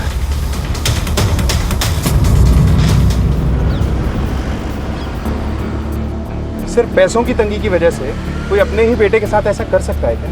सर हो सकता है कि बेटे को सारी परेशानियों की जड़ मानता हो। जो भी प्रॉब्लम उसे हो रही हो, इस सब का कारण वही हो। नहीं, ऐसा होता तो बच्चे को जान से मारता। ये रीज़न नहीं होता। लेकिन जब तक असली रीज़न नहीं मिल जाता, शशांक पर नज़र बनाए रखो और पता करो कि वारदात वाले दिन वो ऑफिस में था या नहीं। ठीक है सर। इंस्पेक्टर साहब, आप मुझ पे शक कर रहे हैं? मैं भला अपने बेटे के साथ ऐसा कैसे कर सकता हूँ? ये तो आप ही बताएंगे। अगर आपने कुछ नहीं किया तो झूठ क्यों बोला कि वारदात के वक्त तो आप ऑफिस में थे? मतलब कि आप फैक्ट्री गए ही नहीं थे। देखिए, आपका बेटा एडमिट है, इसलिए शराफत से बैठा के पूछताछ कर रहे हैं, वरना हमारे तरीके तो सुने ही होंगे आपने। मैं उस दिन फैक्ट्री नहीं गया था। तो कहाँ गए थे? सर मैं और एक जॉब करता हूँ। अभी एक और जॉब कहाँ से आ गई? पहले क्यों नहीं बताया? असल में बताने लायक कुछ है ही नहीं सर। सर मैं कैब चलाता हूँ। गारमेंट कंपनी में जब छुट्टी होती है तब सैटरडे और संडे को भी। सर आप चाहिए तो मेरी कार कंपनी से डिटेल्स निकाल सकते हैं। सर कैब चलाकर मैं कुछ ज़्यादा पैसे कमाना चाहता था ताकि अपने परिवार की परवरिश कर सकूं। लेकिन सर मेरे बच्चे ने किसी का क्या बिगाड़ा था सर? इंस्पेक्टर साहब, जिसने भी मेरे बच्चे के साथ ये किया ना, आप उसको छोड़िएगा नहीं। लेकिन है कोई घर का ही, क्योंकि बाहर से कोई अंदर नहीं आया। लेकिन सर अगर शशांक ने नहीं किया तो उसके अलावा घर में केवल 2 ही लोग बचते हैं, अश्मी और लेखा। लेकिन सर वो दोनों ऐसा क्यों करेंगे? इन दोनों के पास क्या मोटिव हो सकता है? यही तो पता लगाना है। वो कैंची, उसकी फोरेंसिक रिपोर्ट आई? अभी नहीं सर, 48 घंटों में आ जाएगी। लेकिन हम इतना इंतजार नहीं कर सकते। अगर ये कांड घर में से ही किसी ने किया है तो बच्चे की जान को अब भी खतरा हो सकता है। एक कांस्टेबल हर वक्त हॉस्पिटल में तैनात रखो, आईसीयू के बाहर। तब तक इस सास और बहू से बात करते हैं। देखना, कोई इतनी नन्ही सी जान के साथ ऐसे कैसे कर सकता है? अस्मी जी, मुझे आपसे कुछ बात करनी है। अस्मी बेटा, तुम इंस्पेक्टर साहब से बात कर लो। अभी को मैं देखता हूँ बेटा। जाओ बेटा। आई।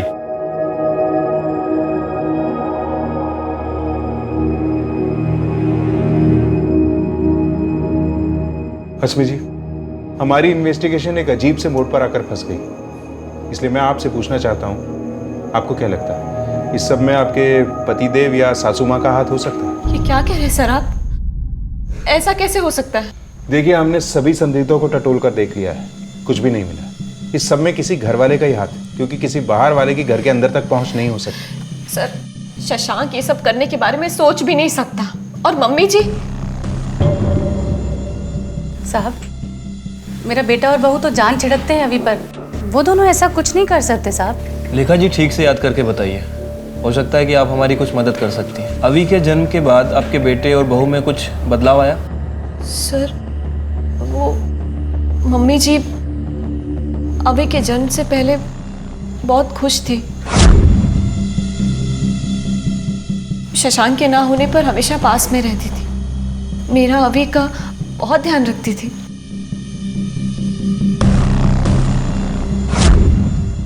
फिर थोड़ी बदल गई, पता नहीं क्यों। अस्मी थोड़ी चिड़चिड़ी हो गई थी, बहुत डिप्रेस रहने लगी थी अभी के जन्म के बाद। कुछ अलग सा बर्ताव करने लगी। अभी का सारा काम मैं करती थी, उसे संभालती थी।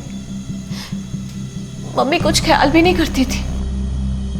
पर आजकल तो ये होता ही है साहब, वो क्या कहते हैं उसे, पोस्टमार्टम डिप्रेशन। हाँ हाँ, शायद वही होगा। पर साहब, मुझे नहीं लगता मेरी बहू ऐसा कुछ कर सकती है। नहीं सर, मम्मी ऐसा नहीं कर सकती।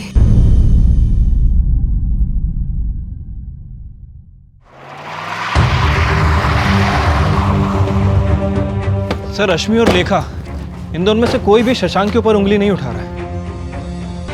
लेकिन कोई प्रॉब्लम तो है, क्योंकि दोनों में से कोई भी एक दूसरे के प्रति शक जाहिर नहीं कर रहा है। सर, ऐसा भी हो सकता है कि बेटे और पति के प्यार में आकर ये दोनों शशांक के ऊपर आंख बंद करके भरोसा कर रहे हैं। सर, ठीक है, जाओ।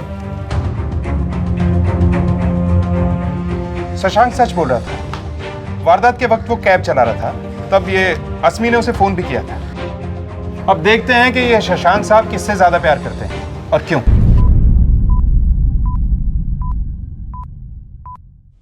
इंस्पेक्टर साहब आए थे, उन्हें शक है कि घर वालों में से किसी ने ये किया है। ऐसा कैसे हो सकता है? अच्छा, मम्मी जी, क्या वो ऐसा कर सकती है? तुम्हें याद है मैंने बताया था कि वो कुछ बदल सी गई है। हाँ? अच्छा, वो भी तुम्हारे बारे में कुछ ऐसी बातें कर रही थी। जब से अभी पैदा हो तुम कुछ बहक सी गई हो। अस्मी, अगर माँ की ये बात मैं मान नहीं सकता तो तुम मेरी माँ के बारे में ऐसे कैसे बात कर सकती हो? वो मुझे दोष दे रही थी। और तुम भी तो मुझे दोष दे रही हो। तुम मुझ पर इल्जाम कैसे लगा सकती हो बहू? मम्मी जी, आप सच में बदल गई है। पहले तो बहुत ध्यान रखती थी हमारा, अब आपको प्रॉब्लम है ना हमसे, तभी ऐसे बर्ताव कर रही है हमारे साथ। हाँ? हाँ? 1 मिनट, क्या लगा रखा ये? हॉस्पिटल है, तमीज से रहिए। डॉक्टर साहब, अभी कैसा है? अस्मी जी, जब तक वो यूरिनेट नहीं करता हम कुछ नहीं कर सकते। उसकी ज़िंदगी अब भी खतरे में है। हालांकि उसकी सेहत पहले से काफ़ी बेहतर है, पर हमें कंप्लीट रिकवरी के लिए वेट करना होगा। आपको क्या लगता है दोनों में से कौन हो सकता है? सर, आप प्लीज़ मुझे और मेरे फैमिली को बख्श दीजिए। सर, वो टेंशन में आकर एक दूसरे पे इल्ज़ाम लगा रही है। देखिए, मैं जानता हूँ कि इन दोनों के अलावा और कोई नहीं हो सकता है। और सर, मैं ये भी जानता हूँ कि इन दोनों में से किसी ने भी नहीं किया है सर।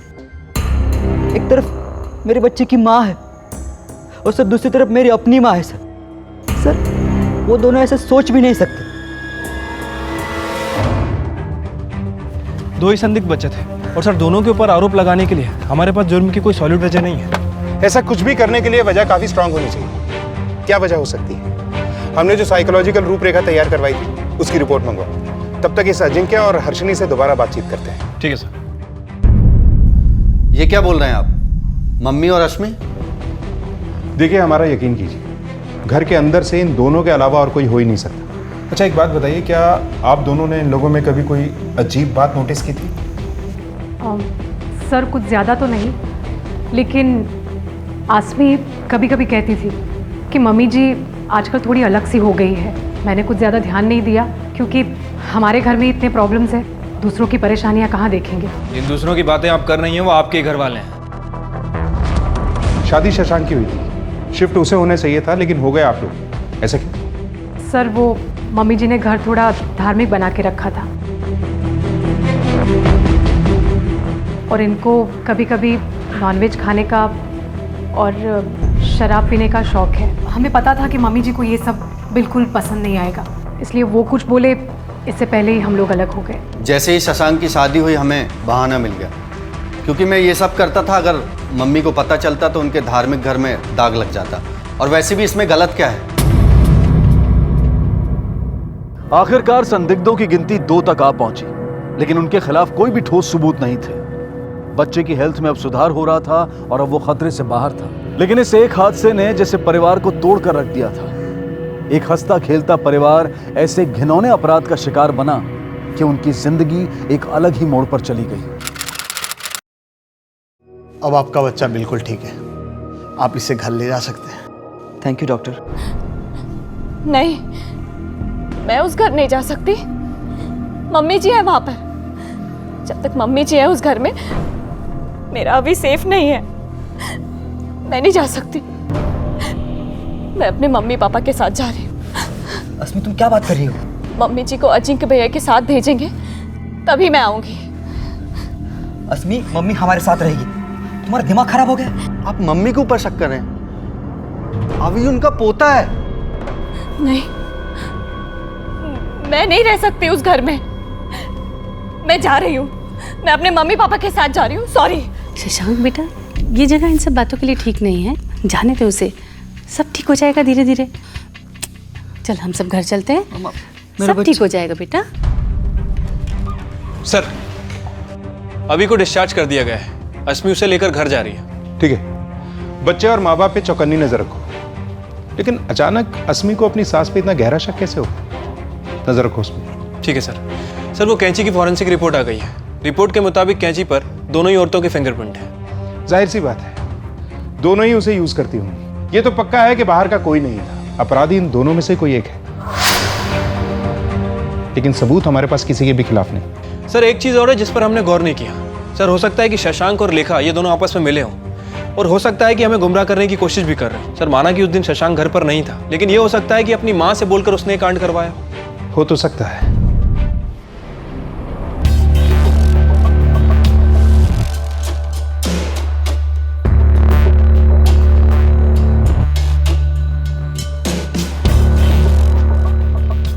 शशांक, चाय ठंडी हो रही है बेटा।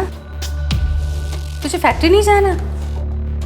माँ, इच्छा नहीं हो रही मेरी। शशांक, ये सब जिंदगी का हिस्सा है। तुझे सबसे अपने आप को संभाल कर रखना होगा ना। हम सब है ना, सब ठीक करेंगे। चलो उठ।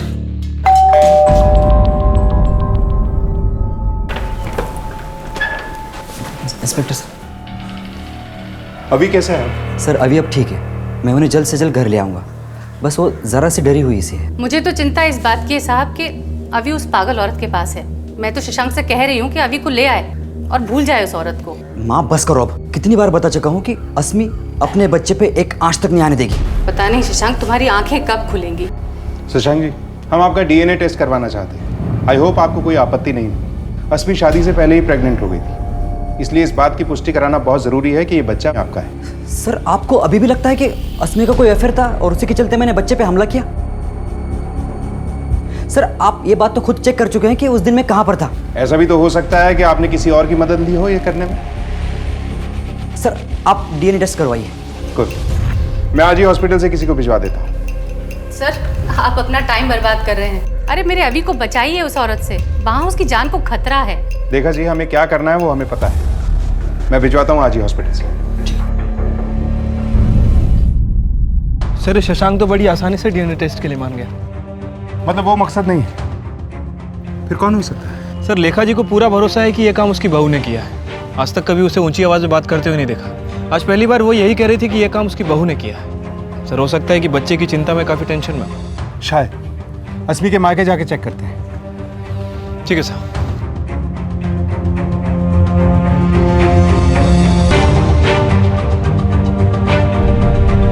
मैं जितना ही इस बारे में सोचती हूँ, उतना ही मेरा फैसला पक्का होता जाता है। मम्मी जी के रहते हुए अभी वहाँ सुरक्षित नहीं है।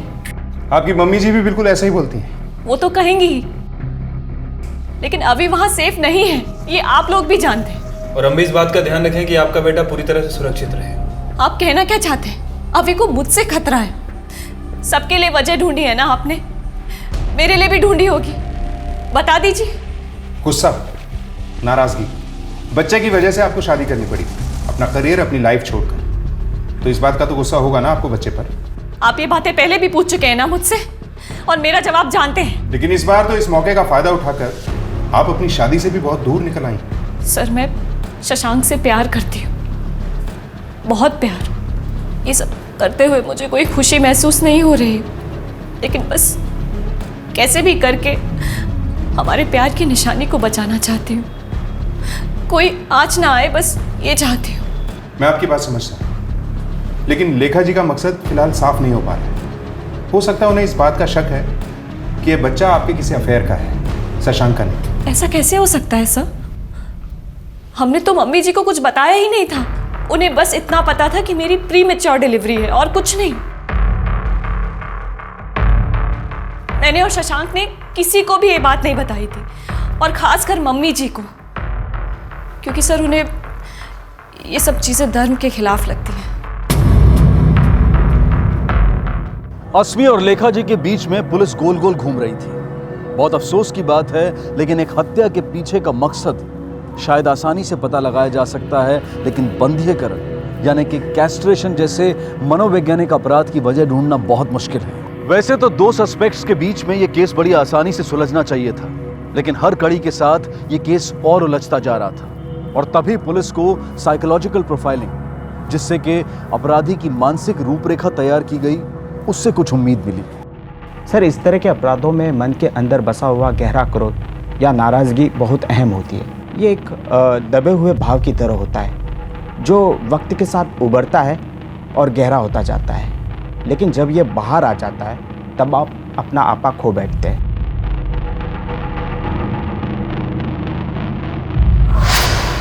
सर, लेखा जी को पूरा भरोसा है कि यह काम उसकी बहू ने किया है। आज तक कभी उसे ऊंची आवाज़ में बात करते हुए नहीं देखा। आज पहली बार वो यही कह रही थी कि यह काम उसकी बहू ने किया है। सर, हो सकता है कि बच्चे की चिंता में काफ़ी टेंशन में। अस्मी जी, आपको बाहर इंस्पेक्टर साहब बुला रहे। मैं कहीं नहीं जाऊंगी अपने बच्चे को छोड़कर। मैम, आपको बुला रहे हैं। कहा ना, नहीं जाऊंगी। सर, वो मम्मी जी अभी के जन्म से पहले बहुत खुश थी, पर कुछ दिनों बाद कुछ अलग सा बर्ताव करने लगी। ये सब मम्मी जी की वजह से हुआ है। अरे अभी होने के बाद तो ये उससे चिड़चिड़ करने लगी थी। मैं चिड़चिड़ करती थी कि आप कर रही थी? मैं तो शशांक से कह रही हूँ कि अभी को ले आए और भूल जाए उस औरत को। यस। क्या हुआ सर?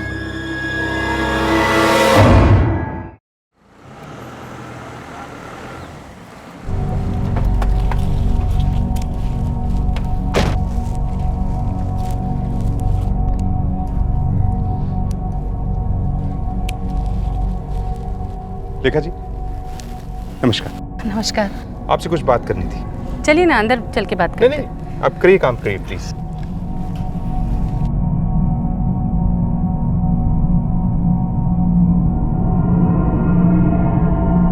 खराब पत्ते काट रही हैं आप शायद।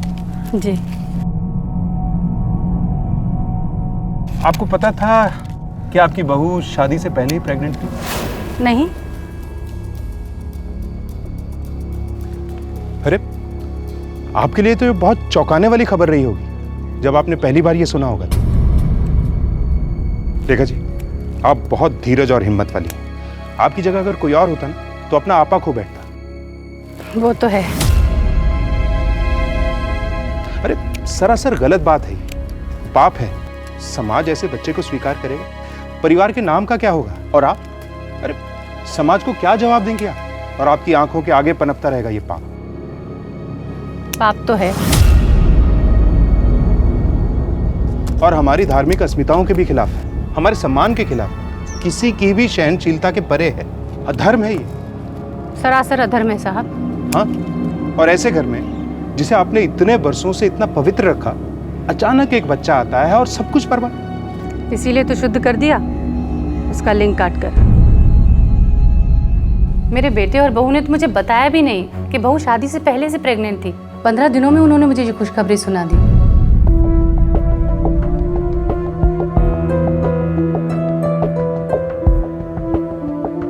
अरे क्या हुआ? क्या बात है, कुछ बोलोगे भी?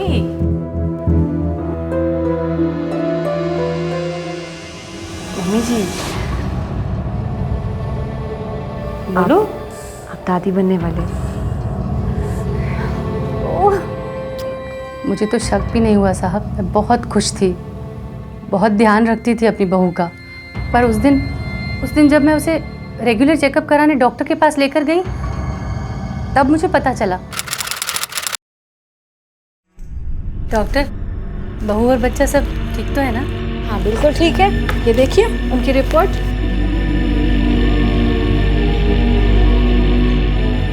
डॉक्टर, ये बच्चा कुछ ज़्यादा जल्दी बड़ा नहीं हो रहा? जल्दी तो नहीं, 5 महीने में बच्चे का इतना ही विकास होता है।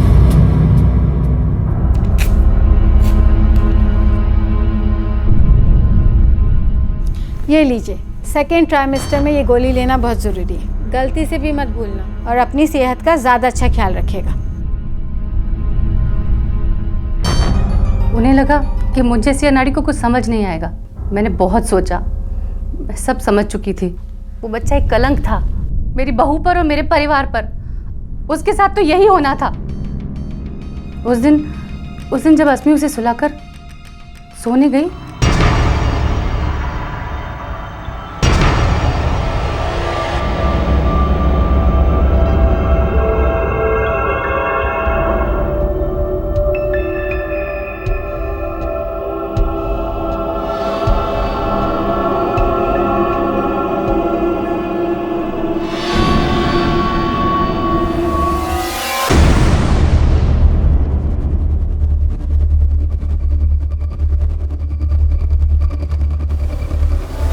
उसका शुद्ध करना जरूरी था ताकि उसमें से उस पापी औरत का खून निकल जाए। और तुम्हारा बेटा, ये बच्चा उसका भी तो था।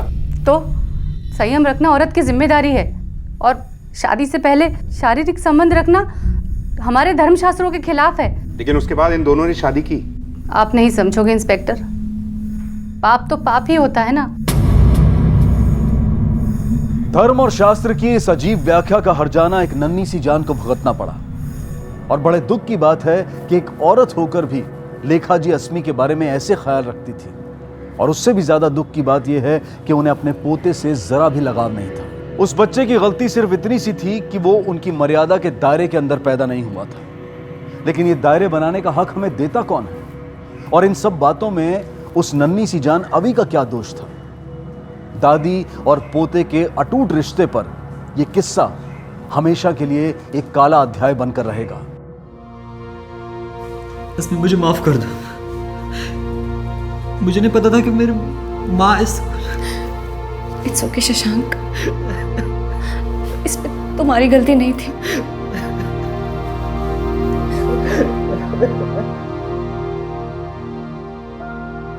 गुस्सा, प्यार, नफरत, जरूरत से ज्यादा कोई भी चीज अपराध को जन्म देती है। और इस अपराध की वजह लेखा जी के अंदर पनप रहा द्वेष ही था।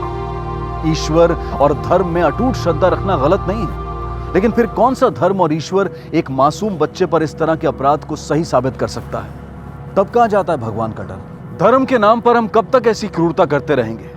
कब अंधविश्वास के खिलाफ हमारी आंखें खुलेंगी और हम अपने बच्चों के लिए एक सुरक्षित दुनिया बना पाएंगे? इन सारे सवालों का जवाब हमें आज नहीं तो कल अपने आप को, अपने बच्चों को और अपने भगवान को देना होगा। इसी विचार के साथ अब मैं अनूप सोनी आपसे विदा लेता हूं। फिर मुलाकात होगी अगले एपिसोड में एक और चौंका देने वाले केस के साथ। तब तक अपना और अपने परिवार का ख्याल रखें और देखते रहें क्राइम पेट्रोल डायल 100। सबक एक को सीख हम सबको। जय हिंद। इस तरह के और भी एपिसोड देखने के लिए हमारे चैनल को सब्सक्राइब करें और बेल आइकन दबाना ना भूलें।